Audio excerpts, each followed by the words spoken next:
नमस्कार, मी प्रियंका पाटील शेळके आपल्या सर्वांचं सहर्ष स्वागत करते. जागतिक महिला दिन म्हटल्यानंतर खऱ्या अर्थानं महिलांचा उदो होतो आणि बऱ्याच गोष्टींवरती बोललं जातं.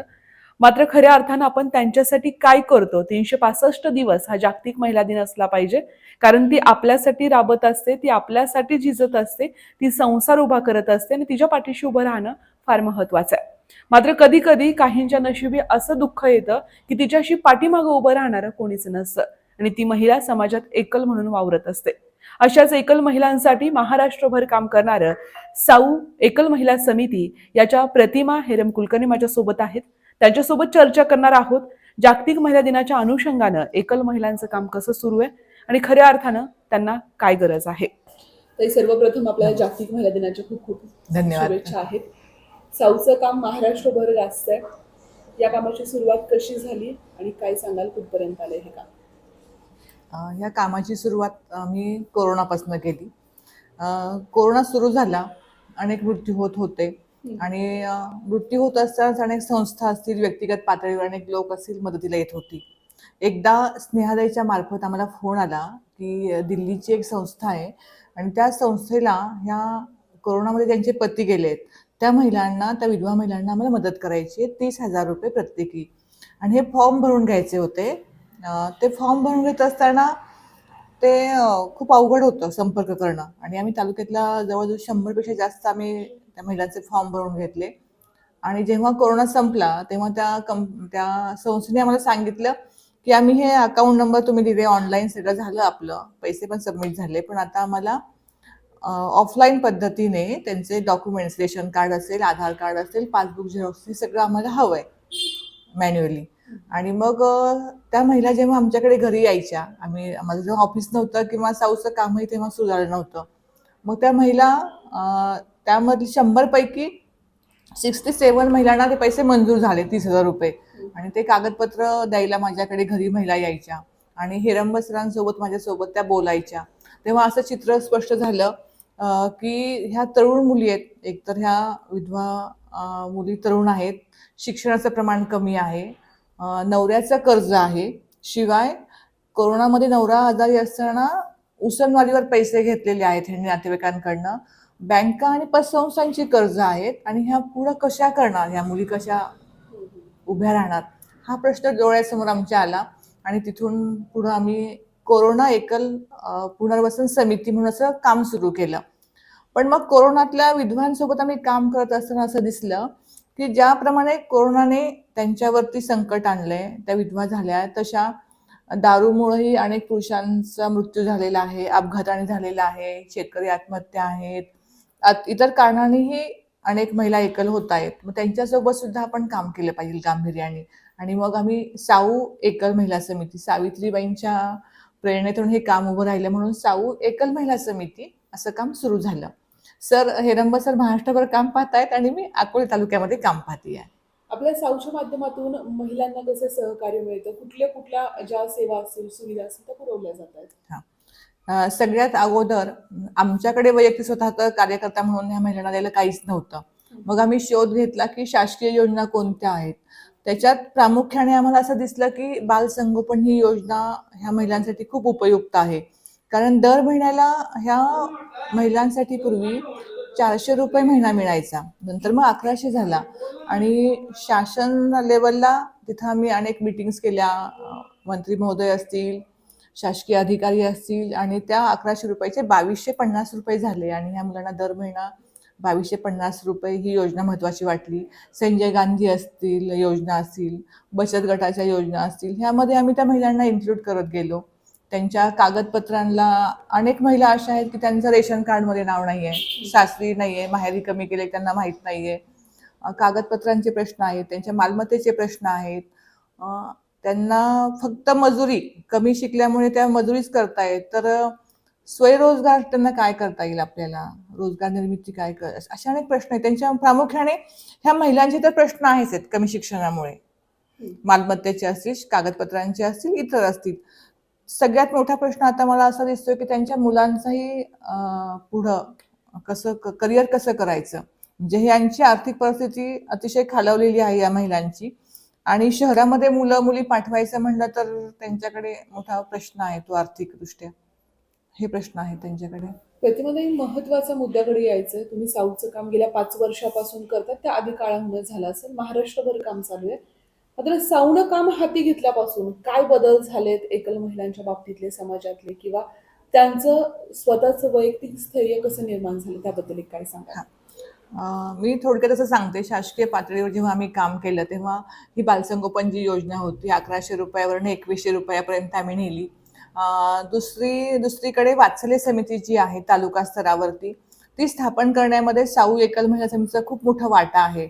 अनेक अधिकाऱ्यांशी बोलून, कारण की अनेक विषयाच्या कमिट्या असतात तालुका स्तरावर, पण ह्या एकल महिलांची दखल घेण्यासाठी अशी काही व्यवस्था नव्हती. मग आता जी वात्सल्य समिती महाराष्ट्रामध्ये सगळीकडे स्थापन झाली तालुका स्तरावरती, तहसीलदार तिचे अध्यक्ष आहेत आणि जे CDPO आहेत ते सचिव आहेत आणि अनेक शासकीय कार्यालयाचे अधिकारी जे असतील त्याचे सदस्य आहेत. अशा प्रकारे तालुका स्तरावरती ह्या महिलांच्या समस्या सोडवण्यासाठी एक व्यासपीठ म्हणजे वात्सल्य समिती आम्ही सगळीकडे हे करू शकलो. दुसरी गोष्ट अशी की एकल महिलांचा सर्वे आता जो झालाय त्याचं सगळ्यात जास्त मोठं श्रेय हेरम सरांना जातं. कारण मी आज पाहते की जेव्हा त्यांनी स्वेच्छानिवृत्ती घेतली ह्या कामासाठी तेव्हापासून ते महाराष्ट्रभर फिरताय. सगळ्या कलेक्टर्स असतील, आपले CEO असतील, मंत्रालय असते, सगळीकडे त्यांच्या भेटी चालू आहेत आणि त्यांचा भर ह्याच्यावर आहे की ह्या एकल महिलांची आकडेवारी, ह्या महिलांची संख्या समोर आली पाहिजे महाराष्ट्रातल्या. कारण अनेक सर्वे होतात, अनेक प्रकारचे होतात सर्वे, पण एकल महिलांचा सर्वे अजून झालेला नाहीये. तो खूप वर्षापूर्वी झालेला आहे आणि खरी जर आकडेवारी जर आली आपल्या समोर तर एक धोरण निश्चित टाकता येईल. आणि हा सर्वे आता आनंदाची गोष्ट म्हणता येईल एका दृष्टीने मला की जवळजवळ महाराष्ट्राचा सर्वे हा पूर्ण होत आला एकल महिलांचा आपला. खऱ्या अर्थानं त्या आदिशक्तीला तिच्या पाठीशी उभं राहणं फार महत्वाचं आहे आणि ते काम करत असताना कुठेतरी आपल्याला एक समाधान मिळत असतं. मॅडम, साऊचं काम कुठल्या टप्प्यापर्यंत घेऊन जायचंय? काय विजन आहे तुमचं एक की एकल महिलांसाठी हे रोल मॉडेल उभं करायचं आहे किंवा इथपर्यंत पोहोचायचंय?